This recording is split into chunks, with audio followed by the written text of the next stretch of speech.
Here's the story of how I got into Magic. It was at a coffee shop, and I was already a young magician, but I wasn't really into Magic. But I still carried around a deck of cards until I saw this man at this coffee shop who was a card cheater from New York. And I went and talked to him and told him about I kind of dabbled in Magic. And he wanted to show me a trick. So he asked me if I had a deck, and of course I did. And he did this trick with them. So the first thing he did was he gave him what we call an overhand shuffle, just like this. Except he did it so fast, I saw a spark shoot out of his left thumb.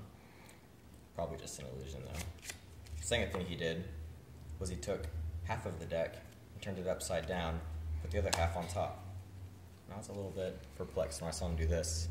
But I realized later he was seeing if I was a card cheater myself by looking at the faces of the cards to see if I had duplicates, and looking at the backs of the cards to see if they were marked. But of course they weren't, so the next thing he did was he mixed up the cards like this, going back and forth, one card after another, all across the length of this bar table. But just to make a long story short, we'll just mix these in our hands, just like that. And then, of course, I was a little bit angry, but he told me this is where the magic happened. So I gave the deck a cut, and I noticed an ace jump to the top. He gave him another cut, and ace number 2 jumped to the top. Another cut, came another ace, and he paused and snapped his fingers, and a 3 hopped out of the deck.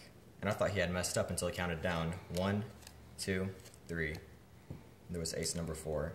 And I don't know how he did it, but I'm assuming he switched the decks, because then all of the cards were facing the same direction. He was much better than I, though, I must say. Pretty good, Josh.